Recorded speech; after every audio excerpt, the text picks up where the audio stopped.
earbuds. Hey guys, welcome to episode 23 of the weekly, and we are back. It's a lot of news this week. Want to thank everyone for joining. As you would expect, sorry, that is the volume going up right there in the corner. We have Mr. Juan back now from Pocket Now and some Gadget Guy. How's it going, man? It's going well, man. I got my coffee. I think we can talk about some stuff. Cool. Next up, Mr. Warren Bowman from BW1.com. All right, thumbs up. Let's do this. Cool. All right. Yeah. So just covering some of the news and announcements as we do now, at least religiously before I just tend to forget. First up, as always, check out Mr. Adam Gowd's podcast. It's a bi-weekly podcast. It's called Tech Beer. We have the link for you guys down below. Also, check out our other podcast, which will be on 6 p.m. today. It's Comic Crunch, and it's Comic-Con weekend, which means lots of trailers, lots of news. I've almost zoned out of that because there's too much shit. I've almost zoned out of it because I'm like, I don't care. It's some comic book movie. I'm eventually going to see it, so blah. Nobody asked you. Okay. I'm just saying.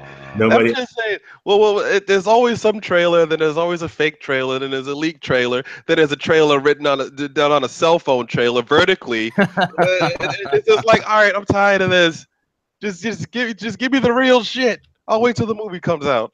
Yeah, well, then don't hamper it for people who want to actually see and enjoy Comic-Con. Okay. And finally, we have our Game of Thrones recap show. Comes up 10 to 15 minutes after Game of Thrones because, of course, episodes have different lengths this season. So just join us here on Board at Work. We'll discuss lots of Game of Thrones, and all that fun stuff. So now let's get started with the uselessness of the week, which one was quite evident. Verizon decided to throw themselves out there as being the most useless company this week because they started throttling Netflix and YouTube. And I thought they had to deal with Netflix, if I'm not mistaken. I thought Netflix had, paid them some monies for that. But thoughts, guys? I mean, clear violation of net neutrality. Just a bold move to be testing how they could throttle their network before their former counsel, who's now head of the chairman of the FCC, Chairman Pai, has fully dismantled net neutrality. So they're just getting their ducks in a row before net neutrality is gutted, and then they'll know how best to throttle their network as soon as that switch is flipped. This is just a trial run. This wasn't real throttling. This is just test throttling. Okay, test. Warren, how do you like that test? Oh boy, they're gonna put themselves into a corner. See, the thing is, they're gonna do this throttling thing, and let's say net neutrality gets hampered in some way, and they're able to start doing these things and all this other stuff. Eventually, they're gonna piss off the wrong amount of people, which will eventually be people that make these damn decisions in government. That eventually this thing, like we're headed back in the route of we're just gonna end up right back where we were before, where this thing becomes back into being net neutrality again. This is like the unlimited data plan crap. It's just like they decided to get rid of something that everyone was so very used to.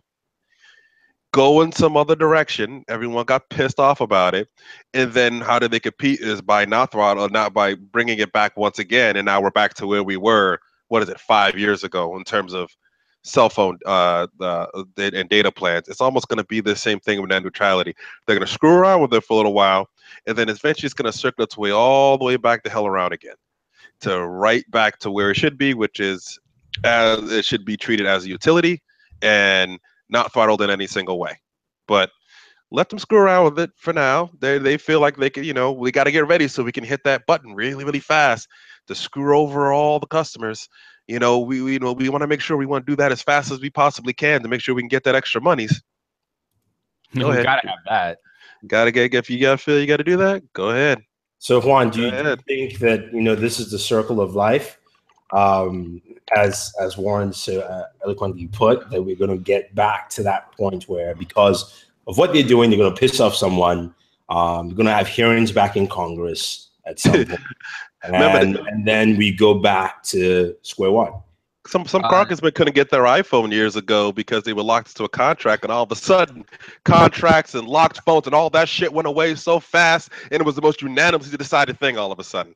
Yeah, no, I completely agree with Warren. I think the thing that we should also be concerned about is the timetable involved. That the original fight for the OIO and Title II regulation was a fight that was almost 20 years in the making. And I feel if we go down this path and we gut net neutrality and we piss off people all over again in how contentious politics has become, that I don't think that the second round of getting us back to that point will be any shorter.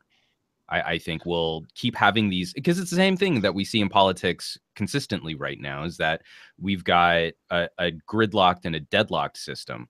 So we don't ever really get to the proper debate. You know, we don't ever really get to the real conversation. We keep having the fake debate. Should we be trying to end healthcare? Should we be trying to end net neutrality? And we never really get to the actual lawmaking part of it where we draw the lines. I feel there's an amazing conversation happening right now between social democrats, like the more Bernie-crats, and the more libertarian end of politics. But those are the parties at the fringes. Because there's a lot that I agree with the libertarian standpoint, that we should be looking to end bad regulations. Like, I think we should be going after state laws that prevent competition, real competition, from entering the market. But we can't have that debate so long as the current administration is in power. We have sort of a puppet chairman for the FCC that's not going to enforce any of the regulations that are actually enacted into law. And we've got some pretty weak-willed liberals that aren't really focusing on this as an issue. Like, everyone's sort of patting themselves on the back for healthcare right now. But one of the main tools that we used to fight bad healthcare legislation was the internet.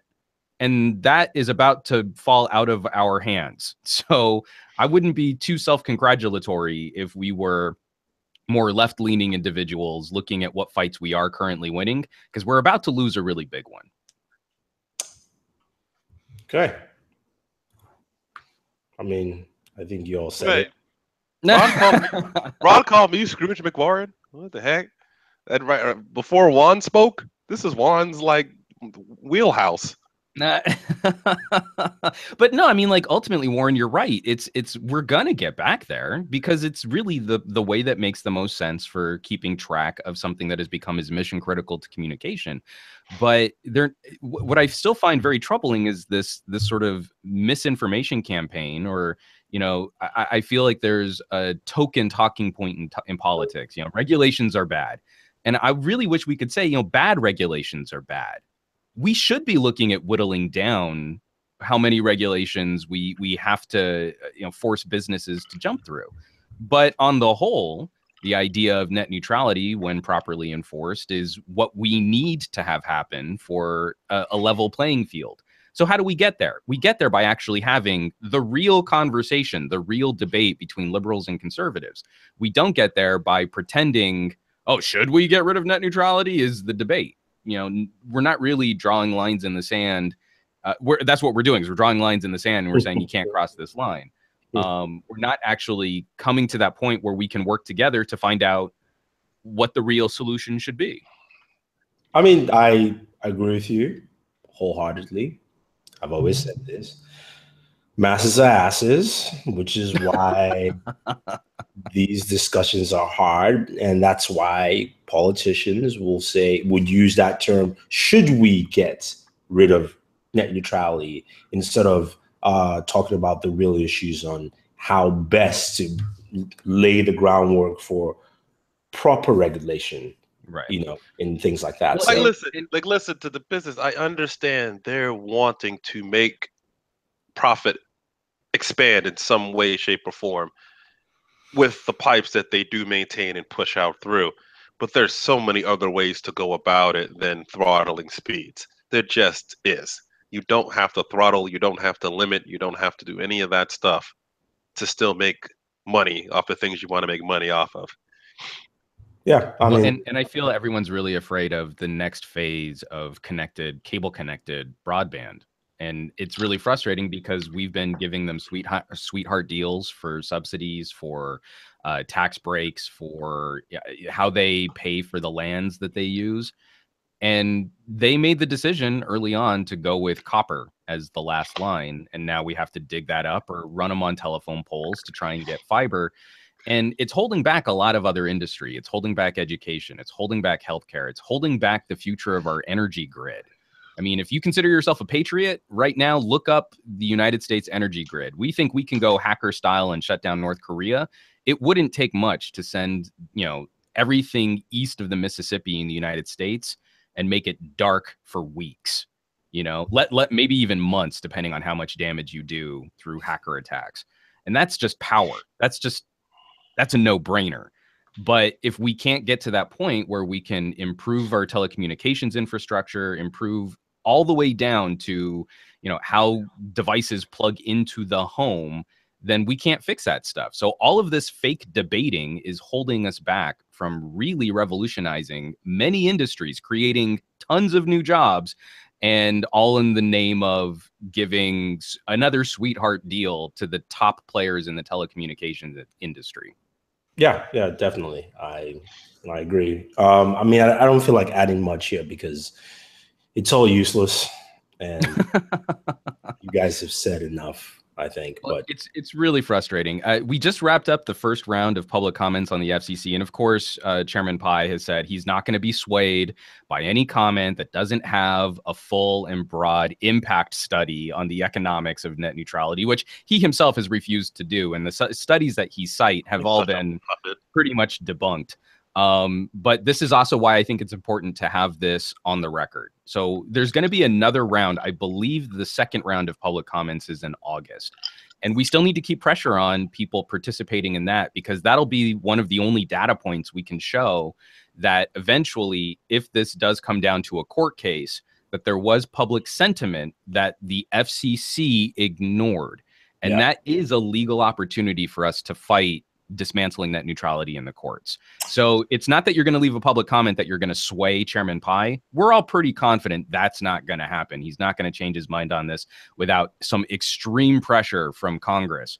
Or his bank account changes, but well, and we're pretty sure that that's not going to change over the next round of public comments either. But if there's going to be a legal defense of net neutrality in the courts, then this is the data they will need to point to. And so all of this, I mean, this is all going hand in hand with what could have been a fake DDoS attack on the FCC. There's no evidence that the FCC's communication systems were ever under attack, even though that's what they claimed. They haven't been able to supply any evidence with their logs that would point to that being an accurate statement. This is all becoming a very, sort of banana republic attempt at gutting something for the benefit you mean the clothing line? Lobbyists. What's that? You said Banana Republic, the clothing line? Is that what you're talking about? Oh, yeah. I mean, that too. But again, this sort of a puppet government in place that's got some very obvious motives for supporting certain players in established industries. This is very frustrating to have to continually point out, especially as a capitalist, and where I want everyone to be making more money and I want everyone to have more leisure time. We shouldn't have to be jumping through these hoops yet again. But if we lose one fight, it sets us back potentially 2 decades. Yeah, it does. And it's a very sad thing because I think at this point right now, we're in a stage in our society where no one can think past 2 weeks. I mean, there is no, right. There is just no future thinking, It kind of reminds me of where this has nothing to do with net neutrality, but just a thinking process of if you think at where companies are now taking 5G, like the two main people, as opposed to the other people who've talked 5G. So the example is Qualcomm and Intel have talked about 5G and all these super expansive, ways that will push the way we use wireless technology in the future. And then right after that, T-Mobile, Verizon says, oh, we have 5G. We'll be starting those networks up at the end of the year. I'm like, no, you won't. You're just giving people faster speeds. And you're giving us that 2-week window of saying, this is the future. And that's where a lot of mentalities are. There's no thinking 10 years down, what's our infrastructure going to look like? What's the internet going to look like? Especially where you know, in the next, as we keep going, the next couple of years, we're gonna go away from cable TV to, you know, TV streaming services. What is even just cable networks streaming off those pipelines? How do you manage that? Things like that. What is the next version of connectivity? How does that apply from mobile to you know, home use? You know, those kind of things. There's almost, it feels like there's no thought process put into any of that. It's just, you know what? How can we make that dollar sign bigger next year, next quarter, and we'll repeat it again. Wash, rinse, sink. Let's do it. That's it. Well, and again, you're right, because I think we're also hung up on short-term costs. If you live in a more rural area and you only have like 1 megabit DSL, it's because these companies have given up on you. It's because these companies have ignored you. It's because they looked at the dollar sheet, and for this fiscal quarter, it didn't make sense to make you a higher paying customer. They don't even want your money if their sheet doesn't look like they can really gouge you for some of these other services. Yeah. And so, you know, for a lot of these communities that are disaffected, we're seeing jobs leaving certain areas. Manufacturing sectors are breaking down, and we're trying to replace it with service jobs. We're trying to replace it with retail jobs, and that's also another industry that's going to be wrecked. You know, look at Amazon buying out Whole Foods. If you think your supermarket job is safe, you're in for a world of hurt over the next 5 years. But what would make you more competitive is having a better data infrastructure. It's having better access to education. It's having better access to retraining tools, having better access to healthcare. So you don't have to drive hours to go see a doctor. You could have a 4K video stream using Apple's HEVC compression and be able to have a meaningful interaction with a physician and not have to get in your car to do it. All of these industries are going to get a bump once we can get them to you, but we can't get them to you if the only thing that matters is Verizon's next fiscal quarter. You're screwed. No, it's very true. I mean, you make a very good point, and that it just limits limitation. One of the big things, I can't remember what article I read last year, but I mean, it was something I've been talking about like with Sam, and we're like, look, you know, the future menial job is going to be coding. You know, we're going to move to a society where you will hire coders anywhere on the planet to just write code for you for whatever you're creating, you know, whether it's, you know, software for a next device or service or company. And again, you need connectivity for that. So you can be in whatever location. We see it now. I mean, we're doing this. We're doing YouTube because of connectivity. This is what we do.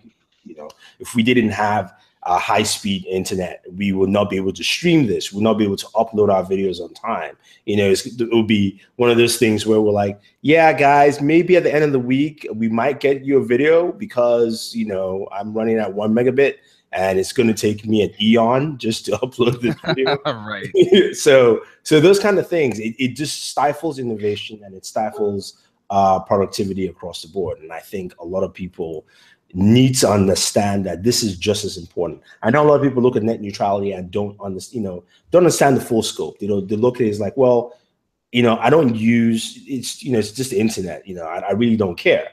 But there are many things that you use that pertain to that. So I just I feel a lot of the people that don't care haven't been able to experience the potential of having better access and better services. Yeah, that's true. So if you want better access and better services, care. Well, and it's frustrating because I feel it's one of those things like if you take it away, people get pissed off. But haven't been able to experience it, so they look at it as, oh, you just want your Netflix and your FaceTubes faster, and you're like, well, that's part of it, but you know, it's little things like, let's say you're a musician and you live in rural Tennessee and you don't have the benefit of Chattanooga fiber. You could market yourself online for doing sort of over the internet music lessons. You can become your own small business owner with very little effort and with very little support if you had access to this kind of data. But you can't teach music lessons over a 1 megabit download speed. You need to be able to stream high quality audio. You know, these are the things. I mean, like, so many opportunities that people are missing in becoming productive members of the labor force simply because we're withholding these services from them. All right, let's move on to brighter things. Samsung sent out its invite for its next Unpacked event, which of course is for the Galaxy Note 8. August 23rd, one of the rumored dates that we've heard for quite a bit. So it is, now confirmed. We do not know any actual specs for this device, but we can expect, a phone that is bigger, most likely will not explode because Samsung has a lot riding on non-exploding Galaxy Notes. I wanted to straight to you guys to say, okay, now that the Galaxy Note 8, we know it's going to be announced on the 23rd. When do you think this device is going to hit the market? Do you think it's going to be a 2-week window? So it's going to arrive the first week of September, or sorry, it's the first or second week of September, sorry. And how does that play with the iPhone 8? Because we're also hearing rumblings that might be delayed. Fire away, Warren. Da-na-na, da-na-na, da-na-na. What the hell? The hell was that kind of music? That shit is terrible. Never hum anything again in your life. Were you humming SWAT? Or was that? That's about SWAT's a badass theme to have you come in on. But that's exactly why he shouldn't hum it, because we didn't know what the theme was and had to ask for it. Oh yeah, okay.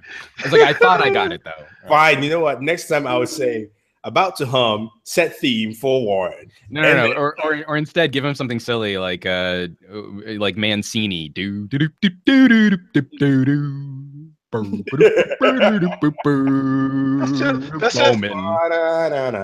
fine. That's just the Nintendo like Wii theme. But you leave it on the main screen. Was that Baby Elephant? Is that what that's called? See, Ronald Collins got it. It's like theme for SWAT. I mean, there you go. Yeah. Anyway, there you go. Warren, your thoughts? Galaxy Note 8. Yeah, I think if it's going to be coming out, probably be about 2 to 3 weeks after. Probably they got to give people time. They got to give time for pre-orders to happen, and there's usually a 1 week or 2 week window for that. So I'd imagine pre-orders will start on the 26th. 23rd, I mean, whatever day that is, or maybe Friday. I don't know. What is it announced on? It's a Wednesday, so the pre-orders will happen on a Friday. They gear that to when people get paid, so they'll probably gear it to like the 26th or something like that. And usually 2 weeks later, you'll get your device or something. So maybe sometime. It's definitely after Labor Day. Whatever day it is, it's after Labor Day. They won't. Labor Day is the first weekend of September, right? Yeah. So it'll probably be. If I have to look at it now, I would say probably September 8th or September 15th would be the official release date. 8th, because I think Apple will be doing its event around the 15th. Then release the date, released on their event. Yeah. Their event. I think the timing on that's going to be crucial. I think Samsung has a window here that they'd be foolish to overlook. Mm-hmm. Because they're also going to be facing probably one of the most significant changes in the iPhone lineup, which there's so many sensitive, potentially minefield-ridden areas for both of these companies this year. If there's any Note 8 in the initial batch of shipments that has any kind of problem whatsoever, the echo chamber on that is going to be insane. Of people talking, I heard a Note 8 exploded too. Samsungs, they always blow up. But then also, I think Samsung might benefit if Apple can't get pricing for a next-gen iPhone under $1,200. Yeah, that's going to be some really sensitive areas here, and I think we'll see the true scope of Samsung's brand reputation. Can they produce a Note 8 which can help eclipse the last memories of the Note 7? That Note name, can it be salvaged? And I'm pretty confident it can be. It's just, how do they go about spreading that story, advertising this phone, and getting the public to sort of give up those "does it explode" jokes? Yeah, I mean, I don't know. Part of me feels like they will run a campaign sometime next month about the 8-point check prior to the launch event. Just a short window, just to remind people that, look, Samsung takes these things seriously. So, right. And the S8 has been a solid performer. You know, like we haven't heard any undue issues with that phone outside of just sort of the general one-off problems that every phone will have. Yeah. So, I mean, I think it's going to be interesting how that plays out. But coming to the device itself, one of the benefits I think they have with the Note 8 is that literally it's an S8 Plus. I mean, just from the renders we've seen and leaked, just in terms of the look and design, they're taking that design language and saying, you know what, let's just not mess around too much. Throw in that S Pen, drop the battery size. I mean, normally I'm the first one to join you on sort of criticizing Samsung there, but I feel like the Note should be the tech platform, and I feel like we should be a little less concerned of how it looks. So if the Note can finally become the vanguard again, you know, dual camera system, I'm really curious to see what Samsung can do with optics there. And then S Pen for enhanced productivity, because I'm not impressed with an edge panel on the S8. Like, that doesn't do anything for me. It's just clutter. And it's another service that runs on the phone that slows it down. And I've already figured out how I use Android. I don't need other on top of the phone gimmicks. It's like the first thing I always disable on my BlackBerry, you know, like I don't need these other swipey gestury things that get in my way more often than they help. But S Pen brings something unique to the table. So if it looks just like an S8 Plus, I think that's okay.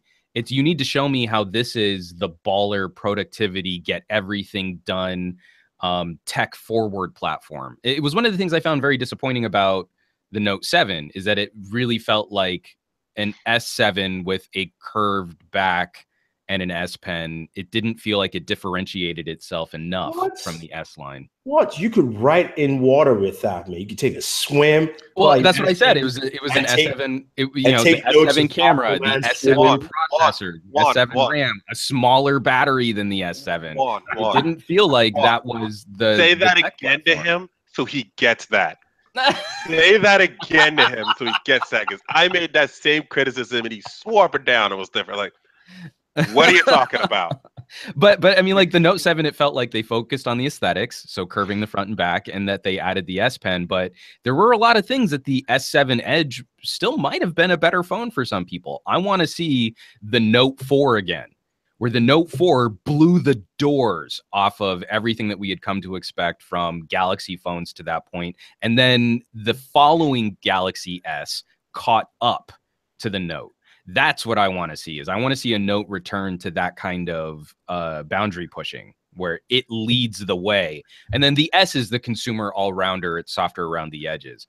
I don't need a Note that's soft and fluffy and just like the S. I need a Note that's gonna kick some ass. Well, speaking of a Note that would kick some ass, we've got Sam here with a brand new camera angle this week, showing us, you know. It's the same as last time. We can't hear you. Your volume's a little low. You might want to speak into the microphone, not away. You might want to send me the show notes so I know the show is going on. I got the show notes. Did he not? No, I didn't send it to him. Somehow how do you not do that? Wow, you really did not send Sam the show notes. I did. I did. Sam needs to get it framed. All we see is like shoulders and chest. I know. Oh, I know, man. They're just going too big. Getting too big. 1 second, man. Yeah, in the wrong direction. I broke my camera. I broke my camera stand, so I have to find a different way of, mounting my camera. How did you break your camera stand? Check it out, right? See this. He says he broke the camera stand, but when he jumped on, it was nicely framed at him in a certain angle. Yeah, exactly. So I the clip that hooks onto the top of the camera. He says exactly. To the top of my screen actually fell off. So I have to basically use a camera stand for my camera now, which is that's all right, man. It's cool. I'm sure. But talking about the Note 8, man, I can't wait. I can't wait for the 23rd, man. I just can't. It's I'm actually hoping it's more 7S. Than it is. I mean, it's more Note 7 than it is 8S or S8.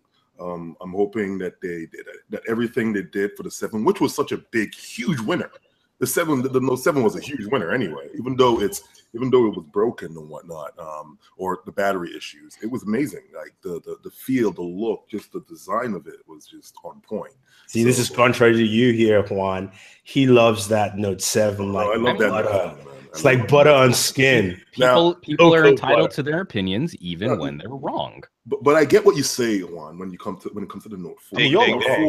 The Note 4 was a game changer. The Note 4 was definitely a game changer in usability. When they came out with the pen, the different inks, the whole idea that they they actually did a little bit of a collab with Mont Blanc just to show off that they can get specialized like pen tips and whatever. They focused on what made the Note a different animal from the S, and I'm hoping they do more of the same here. So what I'm hoping is they showcase DeX.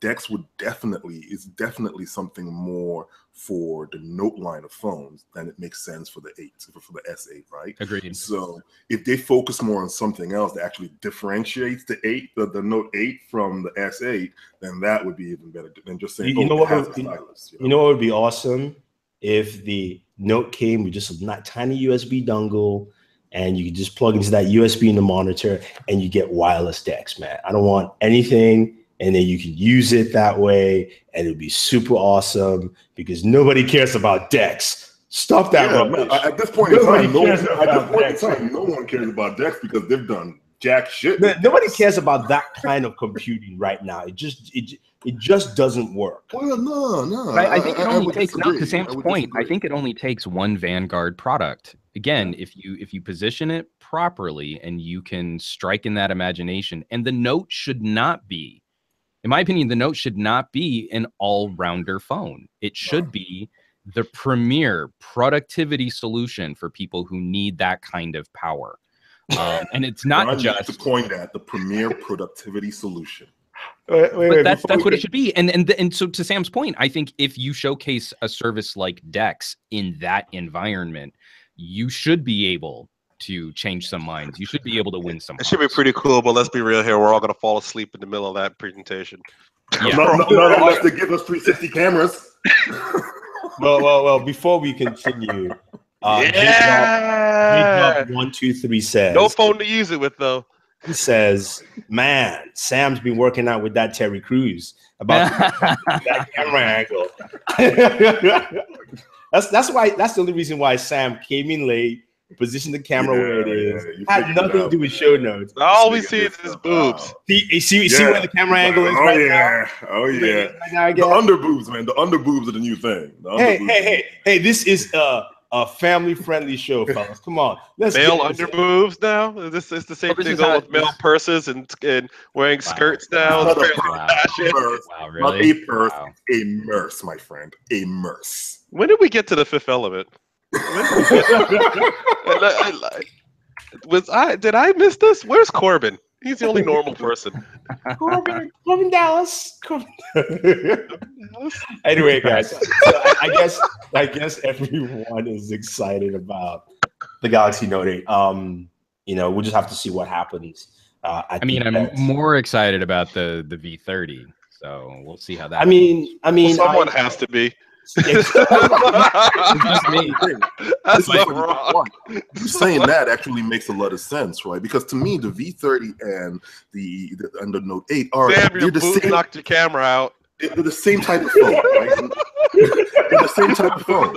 So basically, if you look at the V30 is a specialized phone for people who want to create content, really, from LG. So it's the same idea, just implemented differently. With Samsung, who wants to focus on people who want to, be productive or who wants to work in that office environment on the go. Yeah. So I really think that, there is a market for specialized phones, like you were saying. It needs to specialize in something and do it amazingly well. Well, and also communicate that. And where we know Samsung does a much better job of reaching people with what their phones can do than LG can. Like, LG has now missed the boat on two phones, the G6 and the V20, where I think they had a really good product to finally get some messaging out there and didn't do anything. Because the S8 was that much better, though. Like, they really couldn't compete against it. But I mean, I'm going to keep taking it back to the V20, that they had a problem with boot looping. The G5 was an unmitigated disaster, and the Note 8 was not in the market, and they didn't do anything to capitalize on what was the best multimedia and content creation phone of last year.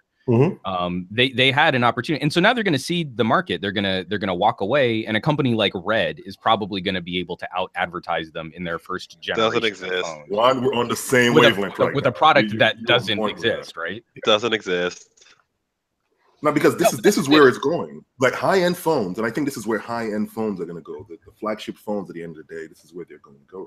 They are going to find that market of either creators or road warriors or nomads that actually need a premium device that they can take anywhere and do anything with. So if you are a creator, you're going to go towards the Red phone. If you are a, like a consulting nomad that works for like, big firms, you're going to go towards the Samsung. Someone else is going to come out with a device that helps people who are just, crafters or something. They're going to focus more on what makes people's lives more, more fulfilling. They're going to try to make your professional life a little bit more fulfilling with your high-end premium phone. That's what you get. You're going to get something that aligns with your lifestyle, rather than just like, hey, this is the coolest iPhone on the market. It does the same thing like every other iPhone before it with a new OS. Well, I mean, I do hear your point. Just to help you clarify a few things. With the Red phone, it's not for creators. It's for movie directors, because and they're not creators. No. By the time you stack up that phone to record anything, you might as well just go out and buy a Red camera. By the way their schematics are looking. Now, the V30 is a creator's phone because, price-wise, it will fit people in that budding creator budget, so to speak. But I do hear your point. I just want to you have creators on YouTube that have 2 Red cameras. those people are overdoing it. Okay, that's what I'm saying. It's like what it does is it now lowers the bar for someone who wants to start on the process of getting that Red camera. It now lowers the bar. Yes and no. Yes, one device and you can build on it. I mean, the reason I say yes and no is because, okay, look, as a creator, I start. Caveat was saying we haven't seen the phone yet, so no. Well, the phone is $1,500 anyway. We know that, right? The phone is $1,500. And again, it's still a magical phone. We don't know if it's worth its salt yet. We don't know anything. Yeah, exactly. With beanstalks and stuff like that, and Jack climbing up a tree, but it's $1,500. That's where the phone starts. This phone is going to have accessories added to it. My problem is I know Red and pricing for the accessories, so I just don't see this as being something that is an entry point. The V20, the V10, that's an entry point. That's something I can tell somebody, go buy that phone if you want to be on YouTube. Just do that. You can work from there.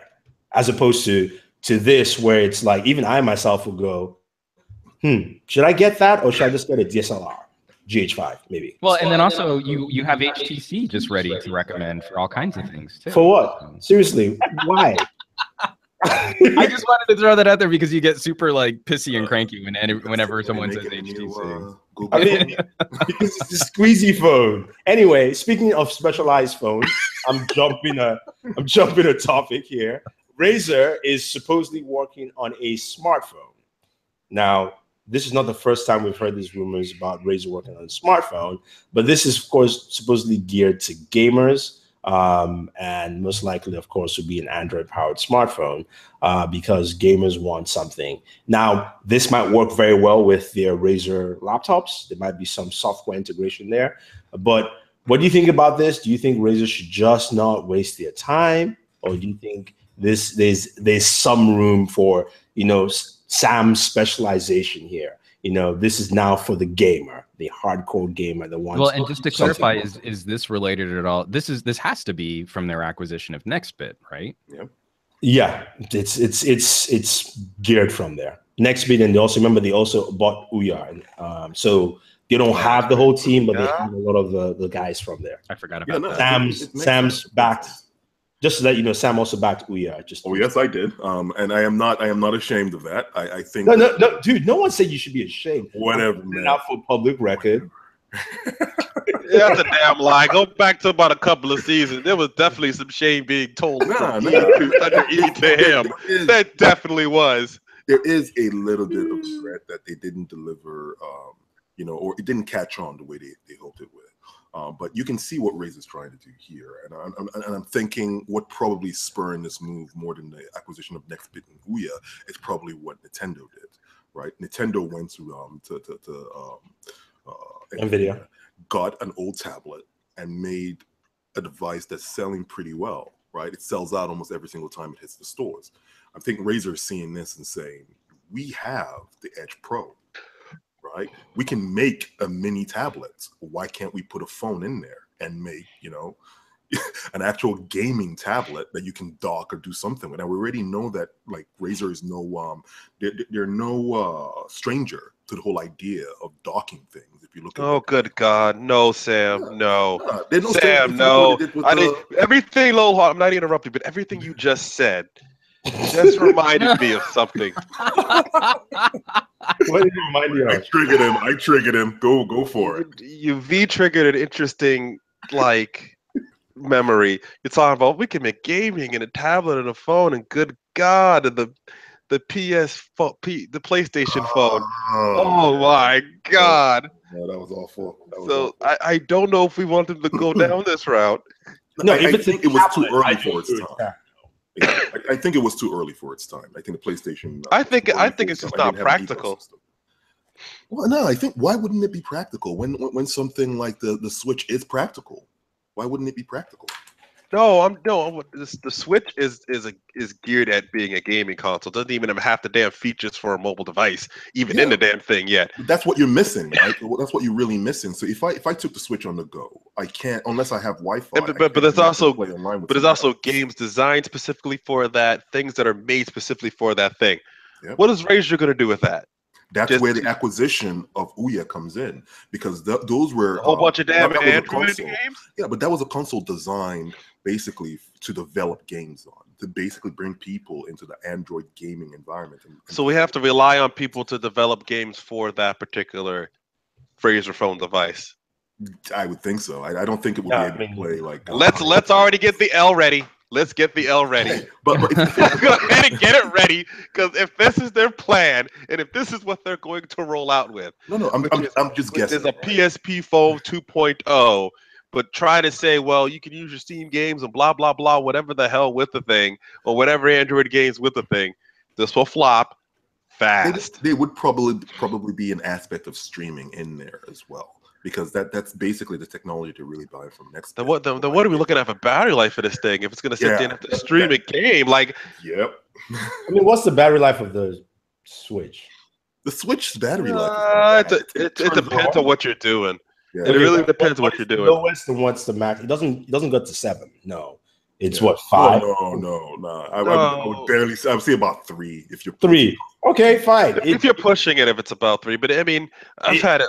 But if you're talking about off and on and usage in and out, I've had it go 5 to 6 hours. But no, if between gaming, like if I started gaming in the morning, I had to travel. I basically let it go to sleep and picked it up in the evening. I could still game because it does power management very well. Yeah, but no, I'm not. I'm talking about what is the battery life, not power management. This is English, people. It's 2 different things. Okay, power management. I think I already answered that question. I think now I'm just saying it also does power management pretty well. Oh, you said also. I didn't hear also. I just heard you talk. You just heard me spit out words. Spit out words. Okay, so Sam likes the idea. Warren definitely doesn't. Juan, can you give us something in the middle? I mean, you just said take an L, right? Well, yeah, if it's going to be a Razer branded phone, but if it's going to be a Nextbit phone and they're just going to up its quality and build a little bit more, well, then that's fine, as long as it's focused on the featured gaming phone. That doesn't work. Do you all remember the N-Gage, for Christ's sakes? Listen, I went to the E3 where they had. I went to the E3 where they had the N-Gage arena. Okay, think about that. They had an arena full of N-Gages. You could sit there and play against other people on an N-Gage. Only reason I went over there is because the buffet was here. I still got that picture. I have no idea where I put the picture of the damn N-Gage at, but that was the only reason I walked over there. Engage people. That's all I have to say. Okay, Juan, Engage. Juan, can you give us some adult perspective here, or would you take one of the two camps? What do you mean adult No, perspective? because I'm I'm talking about not both of you, not just you.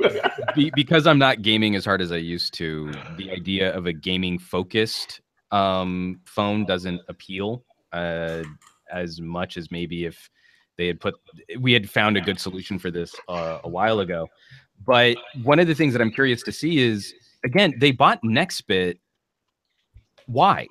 You know, there's this like morbid fascination or this morbid curiosity. Why do you buy a company like Nextbit? And it can't just be because we could have them for cheap. I mean, the whole point of a company like Nextbit was to try and push forward with cloud.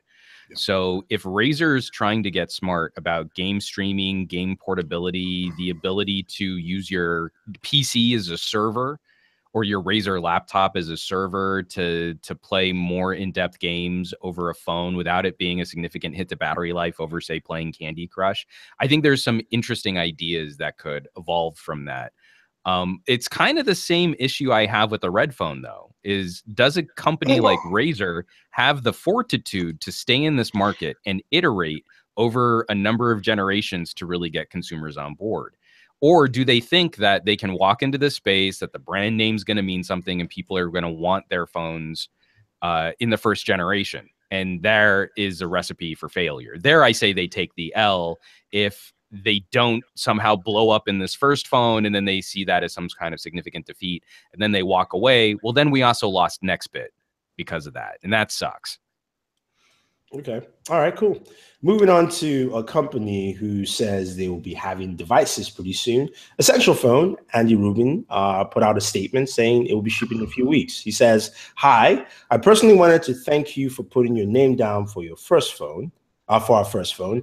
We've been hard at work getting everything ready, and the good news is that we are going through the certification and testing with multiple US and international carriers.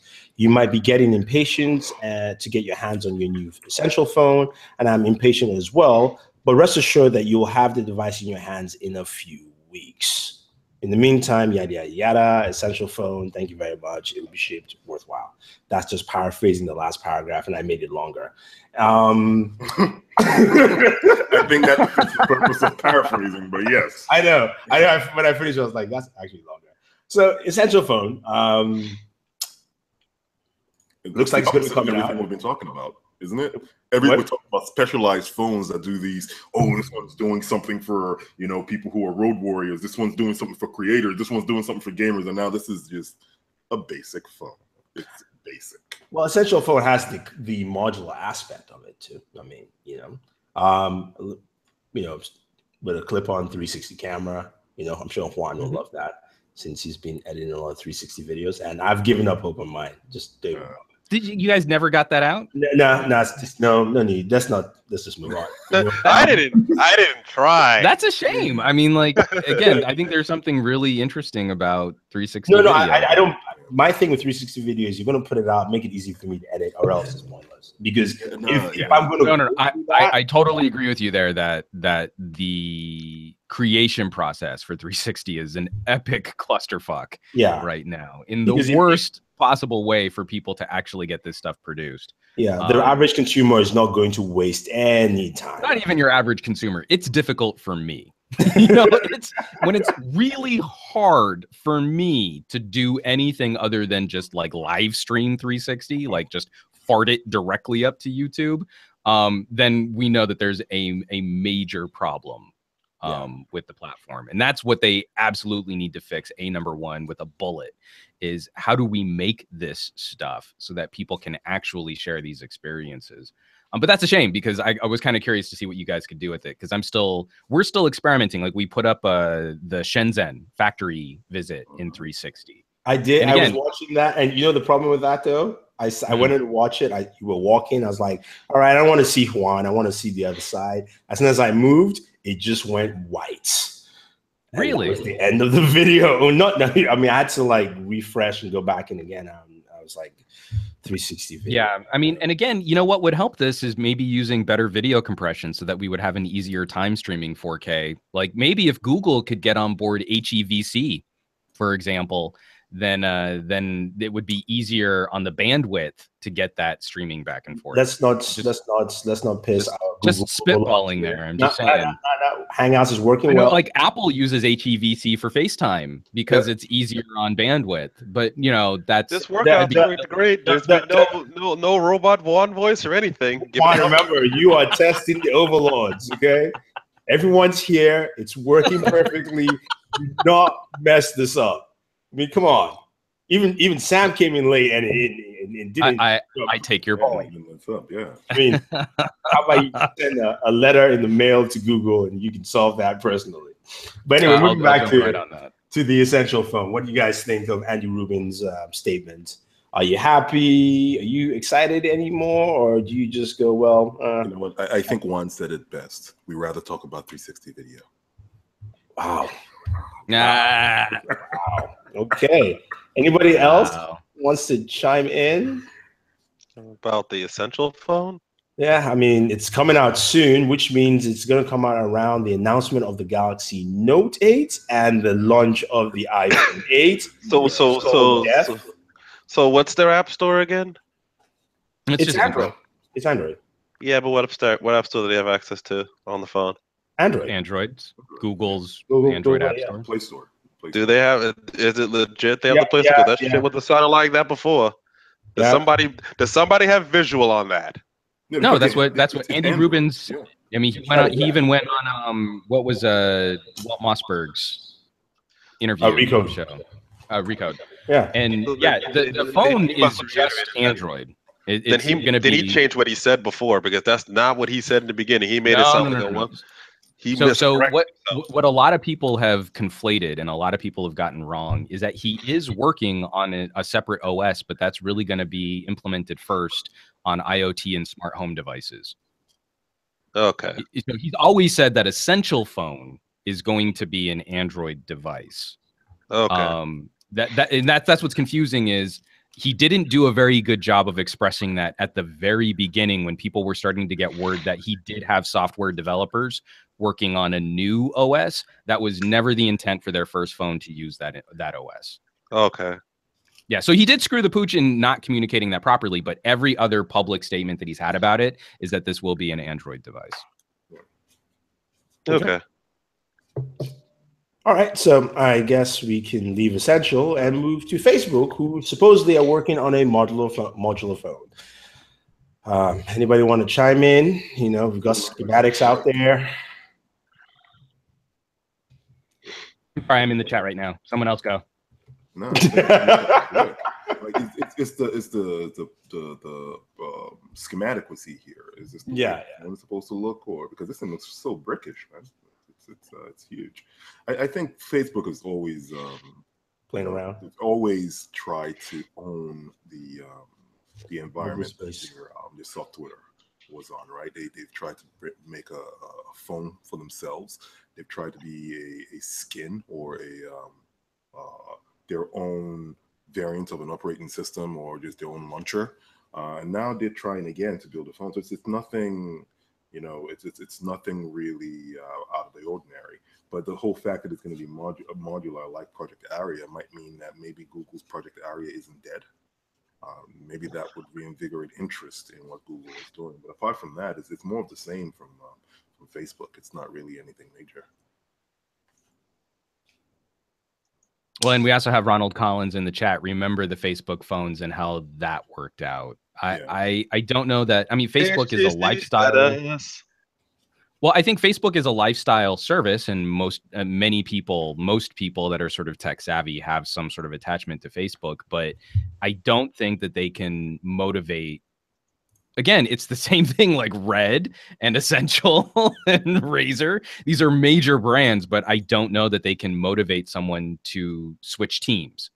So if Facebook is working on modularity and somehow that makes it into a phone, I think that's an interesting discussion. I still have a Fire phone somewhere in my shelf of shame over there. That's what you should have. He has a wall of headphones. You have a shelf of shame. Shelf of shame. But again, can you motivate someone to switch their mission critical, I rely on it every day telecommunications device And I don't even think Facebook has the clout to push that over. If they're just working on the tech and that this is something they can license, and maybe that also goes hand in hand with Oculus, and they have sort of a portfolio of hardware strategies, again, I think that's really interesting. But it's a tough call if they're going to brand a phone again, because again, they're going to run into the same problem that they did with the emotional baggage of their last phone being such a critical flop. Yeah. I think the problem with modular phones boils down to what we have for modular phone concepts and what we've seen in sci-fi movies do not match up. You know, the idea of, okay, I just can switch out the camera because, you know, a year later there's a dual pixel camera now and I can just pop that in, just doesn't exist right now. No. That idea does. You know what I would like to see someone try with a modular phone, and I think Motorola gets close, but they haven't really nailed this idea, is the notion of we have a basic phone shell and you can make it exactly the device you want it to be. Like maybe you want a mid-ranger chipset and an enormous battery, and that's what you care about most, is having like 5 days of runtime. So you buy this basic shell and you make it exactly that. That's what I would like to see. Instead of the notion of on the fly, you can move these pieces around and customize it in the moment. No one cares about that. We haven't seen the market gravitate towards that at all. Is this notion of in the field, in the moment, switching out pieces like Legos. No. I mean, you're only going to switch it out once or twice within a year because of something very specific, like either getting a bigger battery or a better camera. That's pretty much it. Right. Well, there are other things too, though, is like you could then approach business solutions. Like maybe you need to have infrared devices, and so you reach out to FLIR to make a module for a phone, but then that just becomes the way that phone is used. It's not like I pop it on when I want to have infrared and then I take it off again later when I'm hanging out with the kids at the pool. No, this would be an enterprise phone that you could then put in the hands of your employees, and you could buy a dozen of them and you made it exactly the device that you needed for your job, for your store. And maybe it's got a barcode scanner, you know, not like an optical one, but like a laser barcode scanner or something like that. You know, like that I think is probably a better way to pitch modularity than this Lego concept that Project Ara was trying to front. I think we've passed that point where people are going to be interested in having a collection of bits and pieces. And, you know, a standard flagship phone is already overkill for what most people do. But if you could say, you know, like, hey, you know, you don't have the exact right phone for you, we can make the exact right phone for you. That I think is a much more compelling story. Are you talking about the Moto X building your own phone? Is that what it is? You know, like I mean, that was from the design standpoint, but I still point to my Moto X2 as being one of the most successful attempts at making a phone that stands out. I've got a Horween blue leather back, white front face, red accents. That phone is fucking gorgeous. I mean, it's gorgeous. You can pull it out and people look at that, and that's something unique and it stands out. Now, if we could also take that same approach to what was in the phone, like I could update that exact shell with a better processor and a better camera and a better battery and you know, kind of staple all that together on my own, that would be peanut butter jelly time right there. That's true. And the funny thing is that honestly, the one company who could do it, who just won't do it now, is Samsung. Because in terms of parts, they can supply most of those things themselves. Yeah, I mean, like literally the best parts. You give you the option of going Exynos or Qualcomm. Oh, how sweet would that be? Where you could like, I would love to have more Exynos in the United States. Qualcomm to say, hey, if you want to get our lower processors, you can get, you know, 650 or whatever the lower processor is, and throw it in there. And yeah, Samsung could definitely do that, and that could be their next phase of personalized devices. You know, be part of the Samsung ecosystem, you know, type of thing. But any other thoughts, Sam, Warren, on you know, modularity and Facebook modular phones, or, you know, nothing from me. Okay, right. You guys are not interested. Very well. I already gave my opinion. I just don't care. Okay. Some news on the iPhone 8. It looks like the fingerprint scanner might be going to the rear of the device, as we know quite well only one company has the ability to have a fingerprint scanner underneath the screen, and that's Qualcomm. And Qualcomm says not this year, 2018, for that. Yeah. And we had heard rumors a few weeks back saying the iPhone, they're still not sure where the fingerprint scanner location is going to be. We've heard rumors that it might be in the power button because that button looks bigger now instead of what it was before, which I hope not. And now it looks like it's behind the device. So let me just share an image so you guys can see. I don't get why they wouldn't put it on the power button. I really don't get that. Because it's failed a couple of times. Sony tried it. On the home button. On the home button. Not just. There's no home button. They're taking away the home button. Yeah. Really? I thought I saw the I mean, from all the renders we've seen, there is no button in front. It's going to be similar to the S8 button, which is, of course, tactile. Samsung going to sue them for not putting a button on the front. I'm just saying. So any thoughts? What do you think, guys? Well, I'm fine with it because I prefer rear-mounted fingerprint sensors like that, and the fact that that's where it should be. Yeah, the only thing that I kind of wish is why not make the Apple logo functional? I know, right? Yeah, that's the only thing is like I think that would be a sweet way to sort of incorporate it so that it doesn't detract from the iPhone design. I agree. There might be some accuracy issues that yeah, you're right, because it's not a consistent cutout, but I still think like, man, that'd be pretty sweet. No, you can though. You just make the logo slightly bigger. You change. I mean, it's just a whole redesign change, right? So you might as well enhance the logo size, make it fit there, and that just becomes purely Apple. This is Steve Jobs would have made sure that second hole was not there. It would be just one. Steve Jobs wouldn't even included a fingerprint sensor. He would have told us it's a bad idea and you're doing it wrong. He would have.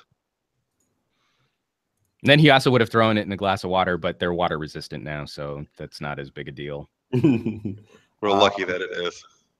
Yeah. So I guess we all like the rear position and all that fun stuff. Any extra thoughts, people?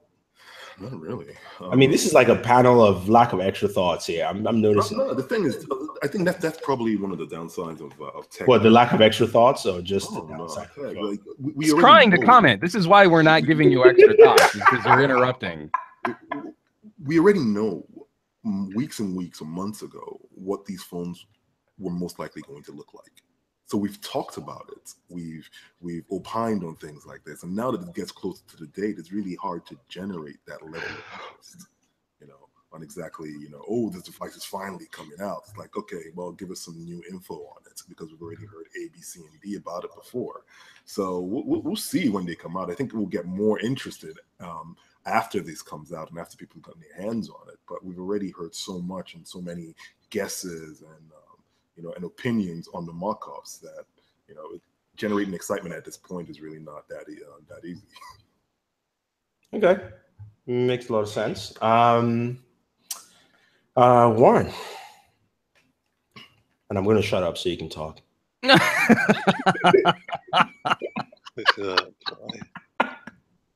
Yeah, iPhone. Whoop-de-doo. Wow. No, I'm not with you on this iPhone. I'm actually I think this is the most interesting conversation we might have been able to have about iPhone in years. Well, it's interesting with where the fingerprints printing, them using OLED panels now, AMOLED displays, everything else are going to be going with it. It'd be interesting that they maybe somewhat catch up to the competition finally in terms of a hardware perspective. It'd be interesting. The most interesting part will be how does their fan base react to it? Because for us, there's nothing here that really is going to excite us. It's like, oh, fingerprint reader moving to rear. Welcome to the club, right? Welcome to the club. Oh, AMOLED displays. Welcome. Well, they're going to lie and say it's OLED as much as they possibly can, even though you need the active matrix technology to essentially touch the damn thing. So that's why it's called AMOLED panels. Mm-hmm. But I'm pretty sure they'll market it as OLED, and we'll have to correct iPhone users as much as possible that no, you have the same screen as Samsung because Samsung made it, you morons. And it's true. They're not getting those from LG. But it's just I'm more just interested in seeing what the fan base reacts to, how they come off and say like, do we like these features or not? Do we, are they going to give them a bigger battery or something like that? Probably not.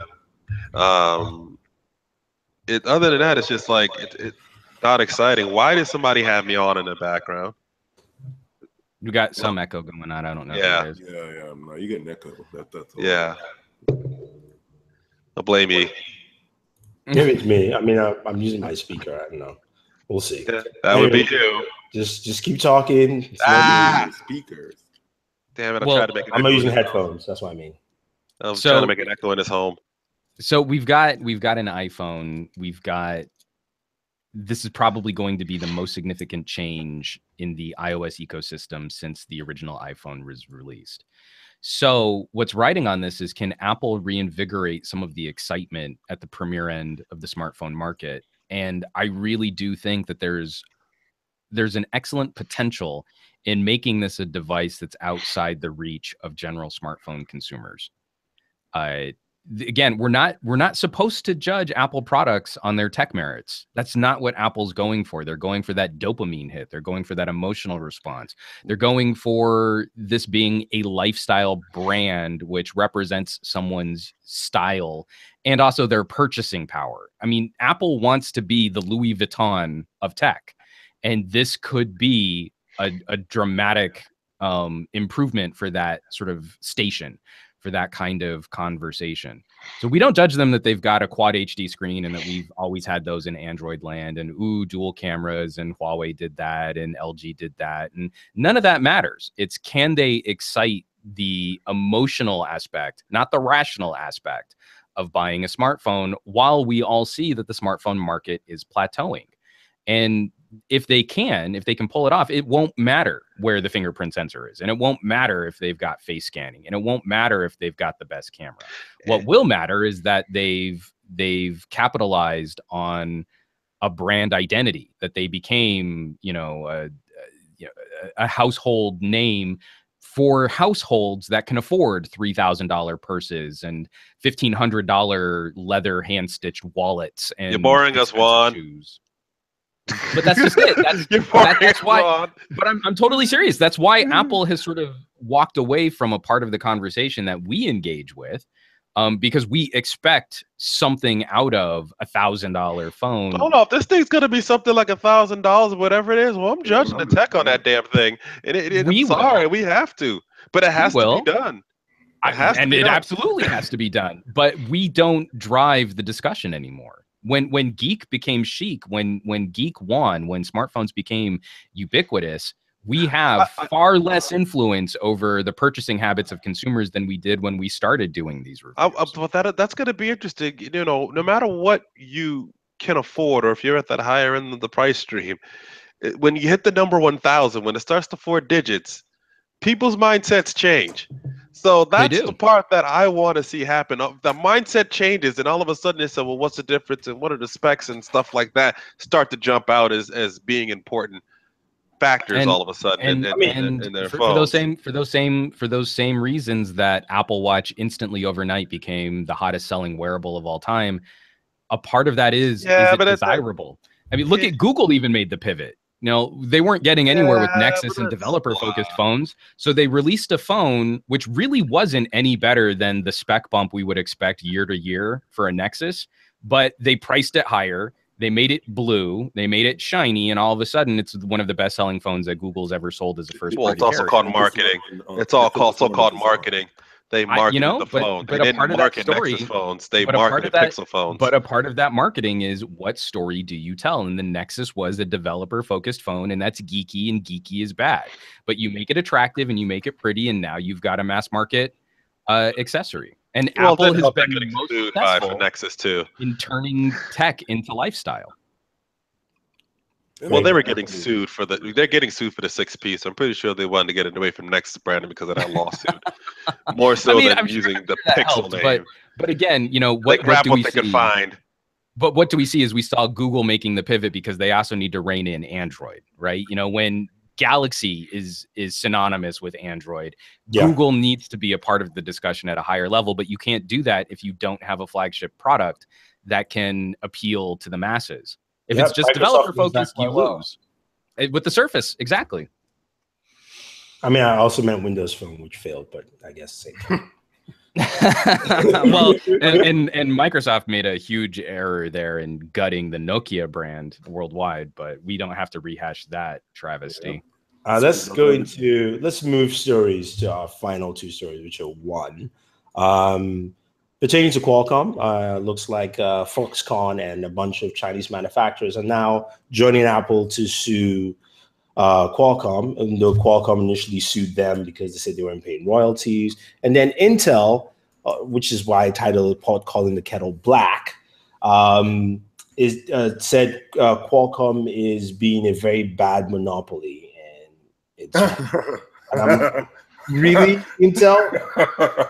I mean, I mean, they would know. Exactly. But at the same time, can we call it's Intel monopoly, or like AMD was just effing up for so long until just now? No. We have a lot of evidence and several court cases pointing to the fact that Intel abused their position as market leader and engaged in anti-competitive business practices. Yeah. That has been well documented. Yeah. So I mean, spot calling the kettle black. Yeah, I think what this is at Computex, the two people who were partnered with Microsoft to do the always-on PCs, Intel and Qualcomm. And Qualcomm had a chipset that was truly always on. And they made those dig at Intel. I think this is Intel's way of just getting back at them and covering the fact that their products really on a mobile platform, even on a mobile computing platform, is not as compelling as what Qualcomm had out there. So this is their way of saying, oh, look, ours might not be as good, but they're a monopoly. They're bad.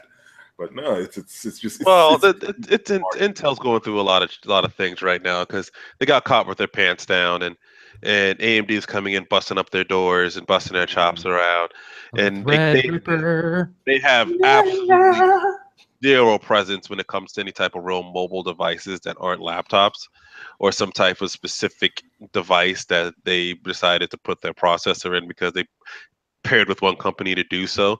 Nobody has Intel smartphones. Nobody has Intel tablets. Nobody has any of that stuff. Yeah. So, and they know that that's where a large part of the money is going right now. So AMD, who's going to be doing pretty well, probably from a processor perspective, are going to start taking back some of the market share that they once had. Then you have the fact that they're not in mobile anywhere, any space to be in. It puts, I think it's making Intel make really foolish decisions, such as these type of lawsuits and Core i9 and all the other really silly stuff they've been doing lately. Some of that Core i9 stuff is really interesting. The Core i9 don't make any sense.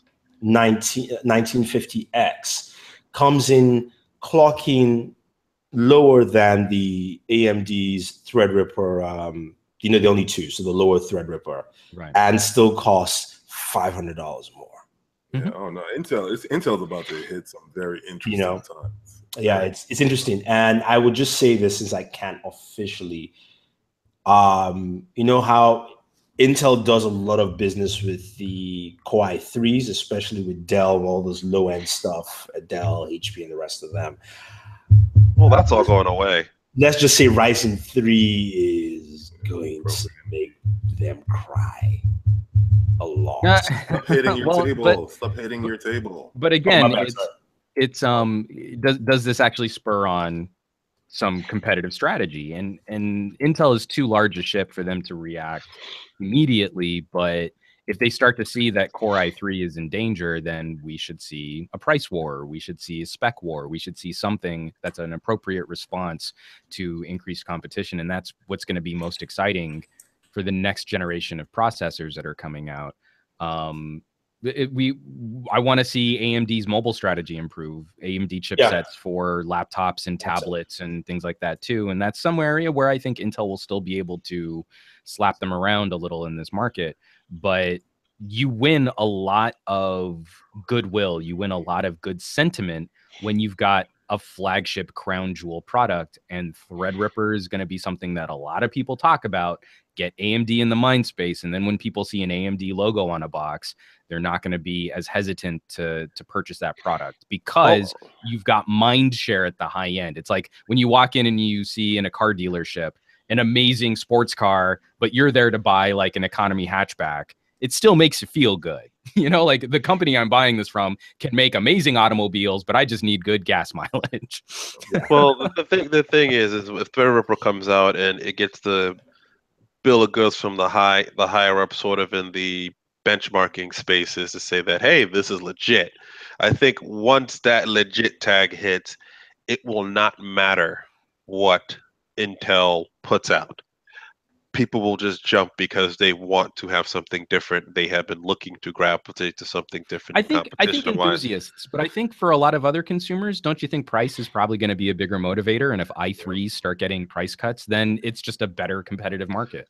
Yeah, but i3 itself has been limited to being really even out in the market like that. And the most I've been seeing is like I've been seeing more i5s drop down to that little bit more competitive price. It's almost like they're kind of going away from the i3 sort of level, and it seems like what AMD is going to do is put out the Ryzen 3, which can beat out the Core i5, while the 5 is going to compete with 7s on against Intel. It seems right now it's a very interesting price war, because I'm looking at just prices on Amazon, and Intel has been this is not good for Intel. Never mind.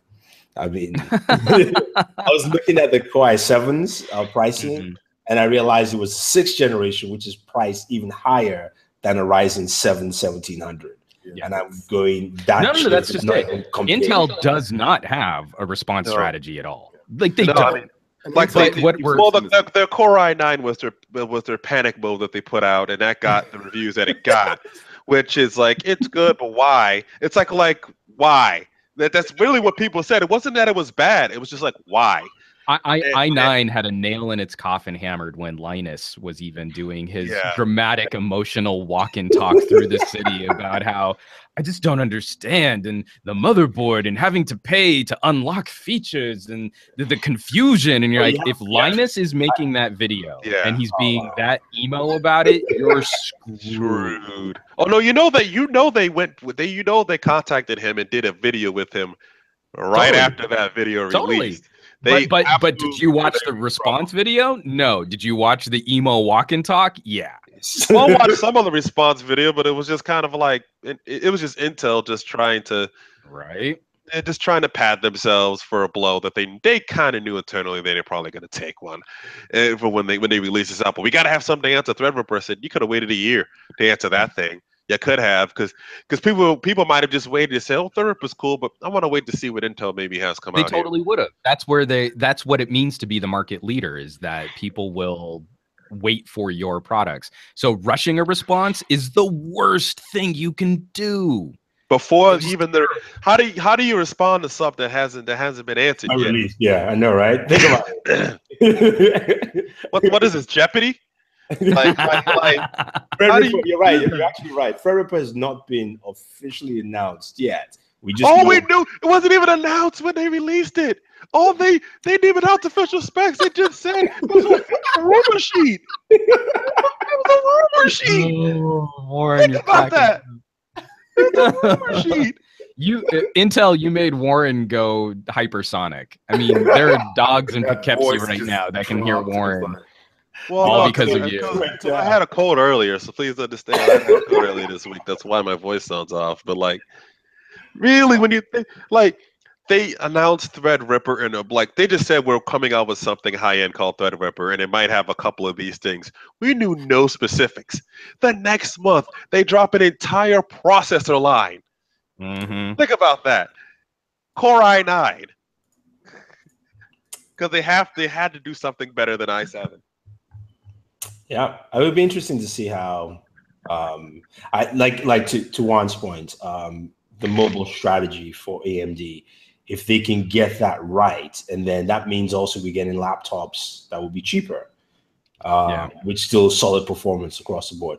You know, because right now Intel's has that battle where, if you look at this space, AMD survived because they had the gaming consoles all in lockdown, right? They made the processors for PlayStation, they made processors for Xbox and Nintendo, and now Nintendo switched to NVIDIA.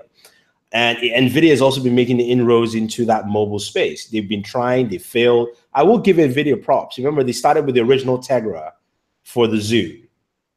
That's where they started. Yeah. And I give them props that they did not let that line die, because they could have a long time ago. Yeah, remember they were in AMD too. Good God. Yeah. No, not AMD. HTC. Good God. Yeah. So they've pushed that, and NVIDIA is also a competitor against Intel in that mobile space that Intel just doesn't have anything available. So, you know, see. Oh yeah, Sam, we did talk about throttling earlier in the show.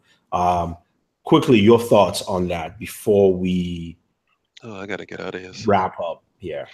Oh, okay. No, because I came in late, obviously. So, it was their excuse, right? It was a video optimization test, a temporary video optimization test. That's what Verizon said. Now, we've already seen that they've tried to cover a lot of these net neutrality or anti-net neutrality moves by calling things features. Now they're saying that when they're actually performing these this throttling, it's a test. So yeah, this is what we will expect as the FCC does not make a decision or makes the wrong decision on delivering net neutrality. We need to fight things like this, because what would happen is that consumers will continue to get less and pay more.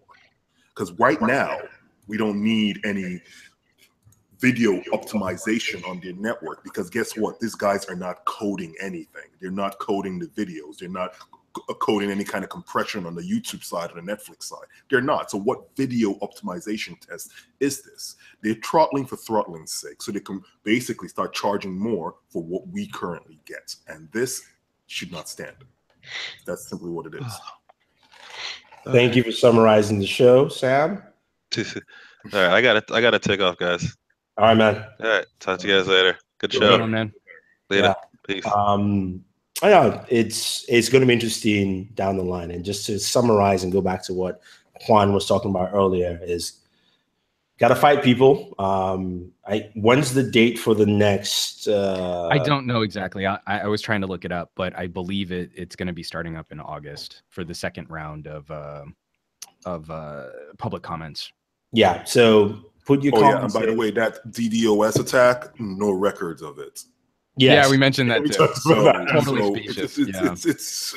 It's becoming something that is just willful ignorance. This is a man that worked for a telecommunications giant. This is a man who was a lawyer for a telecommunications giant. He knows the talking point. And as a lawyer, in order to argue anything, you have to at least understand the technology and how it works on a rudimentary level. So this is willful stupidity. It is willful obliviousness. He's willfully trying to screw over consumers, and there's no shame to it. Yeah, guys.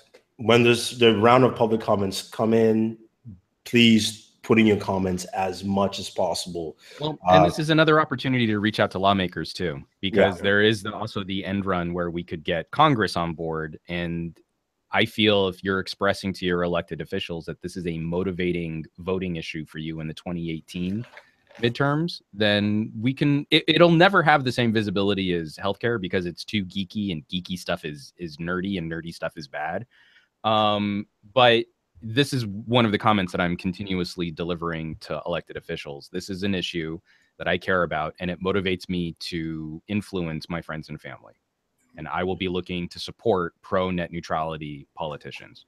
Yeah. And that's another way to help get the point across. And, you know, more than just emailing, like I've left voicemails, but I live in California where they don't really come out and support it, but I'm seriously doubtful that any of my elected officials would vote against it.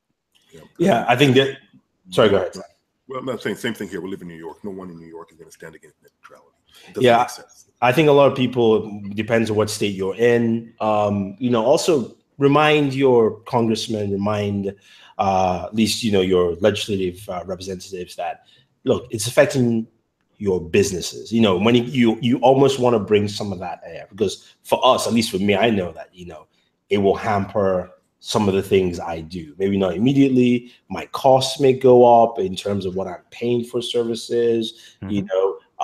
Yes, I cover comic book TV shows on Netflix. So if Netflix decides to raise the cost just because, they're getting hampered, those kind of things, whether it's your business, just state it, because, to Juan's point, it won't affect his decision, but going down to a court case, seeing the amount of public outcry, that will play a role much greater down there. So, and especially for those of you, Link057 in the chat just brought up, my congressman is Republican and is anti-net neutrality. Instead of asking for their support, tell them that you will be supporting politicians that are pro-net neutrality. Thank him for his service. Be polite. He's been working in your district, but this is the kind of wedge issue that we should start making more public, like healthcare. Yeah. And don't forget, this is not just an issue that we're saying, oh, we're a small group of people who stream shows, or small group of people who watch Netflix instead of cable. Netflix now has more subscribers than the largest cable company out there. It's like 50.8 million subscribers now. No, Netflix is 100, right? I think it's 50. 50.8. No. Keep talking, I'll search. Yeah. So basically, this is a big enough voice to go out there and be heard and be listened to. So we shouldn't approach it from a place that no one, no one's going to care about this. People are going to care about this. People are going to care about this when they realize that, what they gave up for cable, what saved them money now, is now going to start costing them a little more. So you guys are technically both right. Current worldwide subscriptions is somewhere around high 90s, 98 million subscribers. Of those subscribers, around 51 million are in the United States. In the US, okay, all right. Okay, cool. You guys are both right. Now hug and make up. So much. It's funny, we did that at the same time too. I like my my placating moans. Like, oh, okay, it's all right. I just did it. You weren't genuine in your hugs. You weren't genuine. No, it's like you didn't make any noises with it. You didn't make any noises with it. I made noises. I made noises. Oh Lord, Jesus, help me. Okay, anyway, we've gone to that part of the show where we round up and we talk about what we have on the channel currently and what can expect next week. And Mr. Juan Bagnell, I will start with you. So yeah, a lot of stuff going on. We've got our teaser stuff coming up for IFA. We're going to start talking about some of the rumors and some of the leaks and what we can expect from the Note 8. I think Jaime is going to be taking most of our Note 8 coverage. I'm going to be taking more of our V30 coverage because I'm the LG fanboy, according to the comments on our videos. We recently we had Jaime on the podcast this week because we also wanted him to talk about what's going on with Pocket Now and Espanol. We've got an entire new wing of Pocket Now that's just for Spanish-speaking audiences, which is really exciting because it's going to help me improve my Spanish skills because I don't speak it very well. Over on Gadget Guy, two new things went up this week. I had just a little fun review talking about some disaster prep tech, car charger that I really like from Outdoor Tech. They make some great lifestyle durable products. The biggie was our pilot for the Geek Book Club, hopefully a monthly book club podcast interactive show with listeners and with viewers, where every month we're going to read a book that's new to us, and that's with my co-host Andrew, my buddy at Fat Produce on Twitter. And so we had a lot of fun producing the pilot on Superman Red Sun. We're not going to cover exclusively graphic novels. We're going to cover books and scripts and screenplays and anything that you can read, which might be kind of fun and geeky to talk about. So science fiction and fantasy will probably be a heavy focus on that show. And then over on VidMe, we recovered our review of Let the Right One In, which just might possibly be the best vampire film ever made. I've never watched that. Really? VidMe. Let the Right One In? Let the Right One In. The original Swedish version, not Let Me In, which was the American remake. Okay. All right. I have to check it out. Yeah, nice. It's pretty cool. Okay. Pretty good show. Yeah. I mean, cool. On our end, Sam dropped his Braggy Dash Pro with stock custom fitting. You get to see Sam get his custom fitting for his Braggy Dash Pro. Oh yeah, he looked so comfortable while doing it too. So comfortable. Yeah, he did. He looked absolutely. I felt like someone was putting stuff in my ear. I was like, oh God. Yeah, because somebody was putting stuff in your ear. Like, please, take it out. Take it out. So, what's it called again? The second Star Trek, Khan. Wrath of Khan. Wrath of Khan. Yes, I felt like Wrath of Khan on that one. Okay. And then we had it's more of an informational video on the Galaxy Note 8, some rumored specs, of course, the launch date. And we dropped our review of an interesting soundbar from LG. It's the SJ7 Flex. It's a flex soundbar, which means you can split it up, have it in 2.1 channel, have it as a soundbar, have one as a rear, take one section of the soundbar as a portable speaker. So it's very versatile in a small home setting, so to speak. So, if you're looking for something like that, I'd say definitely check out the review and see how that is. For us next week, it's going to be a busy week because there's a lot of events going on. Motorola events also next week, and we have a bunch of things in the city here. But I should be dropping. Wait, what's the date next week before I actually break an embargo? So there's something coming on the 27th that's embargoed, which you guys can take a look out. It's got a lot of processing power. That's all I can tell you. And it will have a monitor and a gaming laptop for you guys to check out next week. So stay tuned. And I think that's pretty much it. Nothing else, guys. Anything you want to throw out? Information? No? Nada? Yes? No? I think we're good. I think we put a pin in it. Cool. All right. On that note, I want to say thank you very much, everyone, for watching. Thank you guys for chiming in the chat.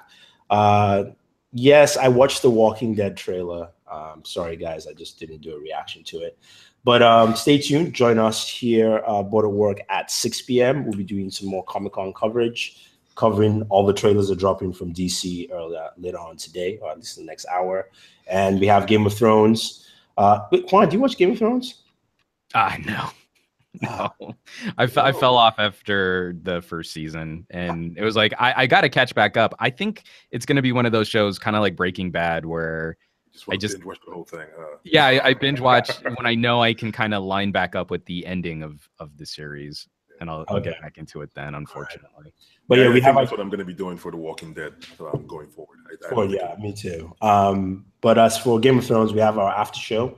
It's going to be 50 minutes after the show airs on HBO, so join us then. We'll be discussing a lot of Game of Thrones, all spoiler. So as soon as you come in, it's going to be spoilers. Don't come in closing your ears or pretending like we're not going to talk spoilers in the show. Thank you very much again, Mr. Juan Bagnell. You can follow him on social media. His Twitter handle is Some Gadget Guy.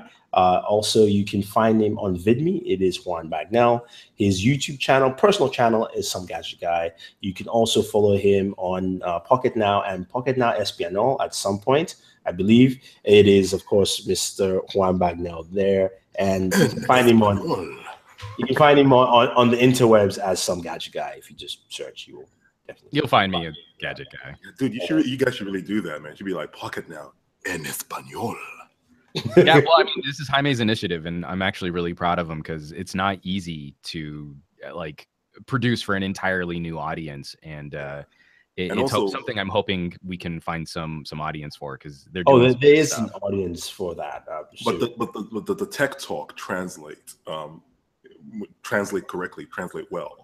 Like megabytes and gigabytes and I mean, pixels. Like all of that stuff. Again, it's even easier because most other countries are metric.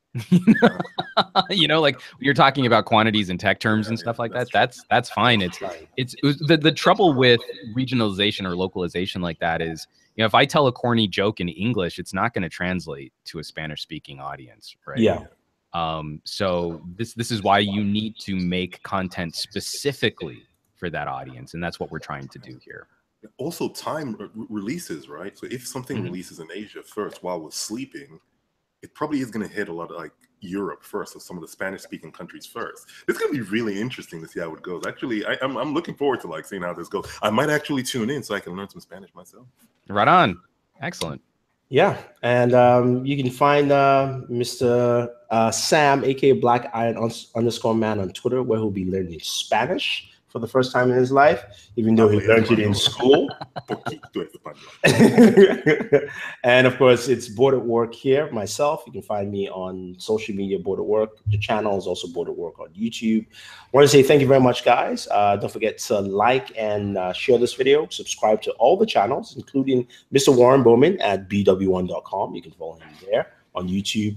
Make sure you hit the notification icon when you subscribe to any of the channels to get notified with our latest videos. This is Thunder E saying thank you and always enjoy your entertainment. Bam.